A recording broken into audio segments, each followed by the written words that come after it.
اعوذ باللہ من الشیطان الرجیم، بسم اللہ الرحمن الرحیم۔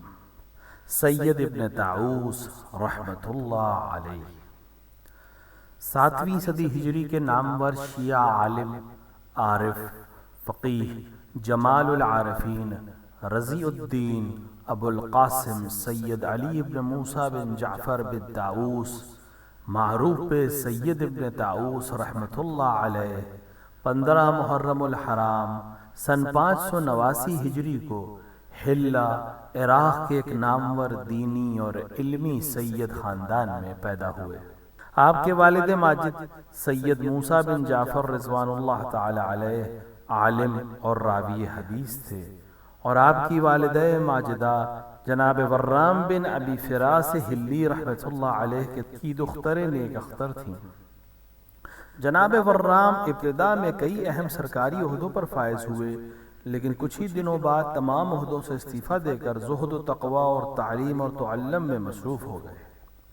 آپ سید ابن طاؤس کے نہ صرف نانا تھے بلکہ استاد و مربی بھی تھے، اور سید ابن طاؤس کے مطابق ان کی علمی اور عملی تربیت میں انہوں نے بنیادی کردار ادا کیا۔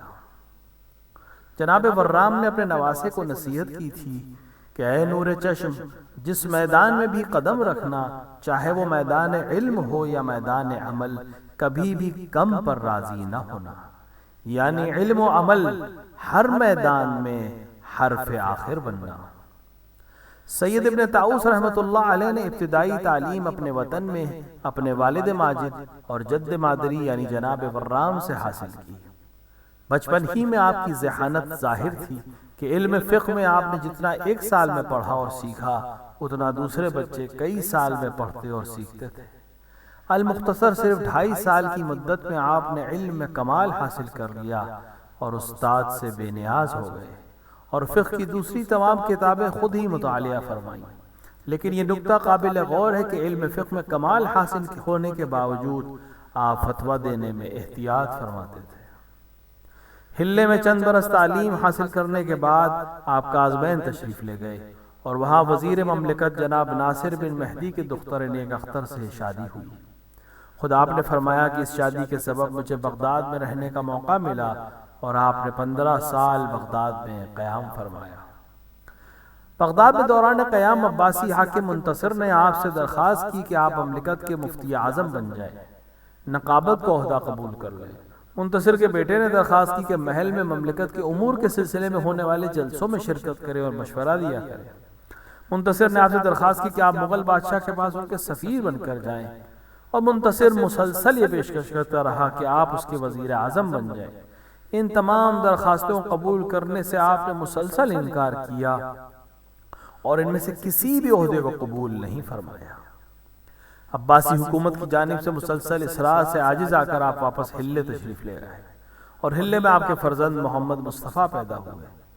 حلے میں کچھ عرصہ رہنے کے بعد آپ میں اہل و عیال نجف اشرف تشریف لے گئے، جہاں 3 برس قیام کیا۔ نجف اشرف میں ہی آپ کے دوسرے فرزند جناب علی پیدا ہوئے۔ 3 سال نجف رہنے کے بعد آپ میں اہل و عیال کربلا تشریف لائے، جہاں کتاب فرج المحموم کی تعلیم مکمل فرمائی۔ کربلا معلی میں 3 سال قیام کے بعد آپ کا ارادہ تھا کہ سامرہ تشریف لے جائیں اور وہاں بھی قیام کریں، لیکن کچھ اتفاق ایسا ہوا کہ آپ کو بغداد جانا پڑا، اور یہی زمانہ عباسی حکومت کے زوال کا زمانہ تھا۔ ہلاکو خان اپنے لشکر کے ساتھ بغداد کو گھیرے ہوئے تھا۔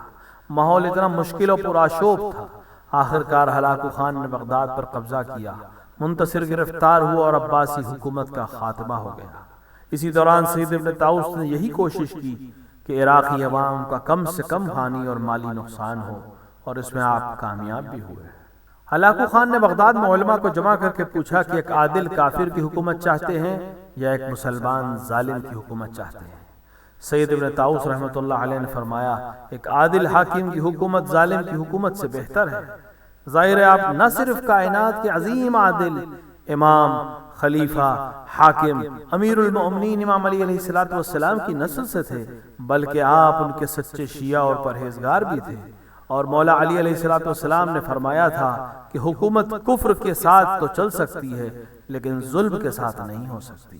تاریخ گواہ ہے جن حاکموں نے ظلم کیا وہ خود ایک دن ہلاک ہو گئے۔ نمرود و فرعون و شداد سے لے کر دور حاضر میں صدام اور قذافی کی تاریخ ہمارے لیے درس عبرت ہے۔ ہلاکو خان نے آپ سے علویوں کی نقابت کا عہدہ قبول کرنے کی درخواست کی، جسے پہلے تو آپ نے قبول کرنے سے انکار کیا، لیکن جب عالم و فاضل، حکیم و دانشور، فقیہ و ماہر علم و نجوم خواجہ نصیر الدین رحمۃ اللہ علیہ نے سفارش کی تو آپ نے قبول کر لیا۔ آپ کے اس اقدام کو دشمن سمجھ نہ سکے، لیکن حقیقت یہ ہے کہ آپ کی اس دور اندیشی کے سبب انسانی جان و مال کا نقصان کم ہوا۔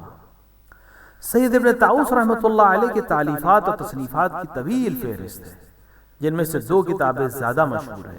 ایک دعاؤں اور زیارتوں کا مجموعہ ہے اقبال العمال، دوسری کتاب لہوف علی قتل الطفوف ہے، جس میں مدینے سے امام حسین کی روانگی سے لے کر اہل حرم کے مدینے واپسی تک کے حالات بیان ہوئے۔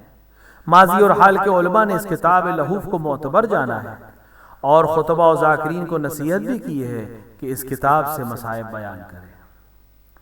مذکورہ مطالب سے واضح ہے کہ سید ابن طاؤس رحمۃ اللہ علیہ ایک عظیم عالم، فقیہ، خبیر و بصیر اور دور اندیش تھے، لیکن تقوی و پرہیزگاری و دعا و مناجات کی کثرت کے سبب آپ ایک عارف اور زاہد مشہور ہیں۔ 5 ذی قعدہ سن 664 ہجری کو آپ نے بغداد میں وفات پائی۔ جنازہ نجف اشرف لے جایا گیا، جہاں امیر المومنین علیہ السلام کے روضے مبارک میں آپ کو دفن کیا گیا۔ بارگاہ خدا میں دعا ہے کہ وہ آپ کے درجات میں اضافہ فرمائے، ہمیں علم و عمل، معرفت، زہد و تقوی کی توفیق عطا فرمائے، منجی عالم بشریت حضرت بقیت اللہ العظم کے ظہور میں تعجیل فرمائے، ہمیں ان کے اعوان و انصار میں شامل فرمائے، آمین یا رب العالمین۔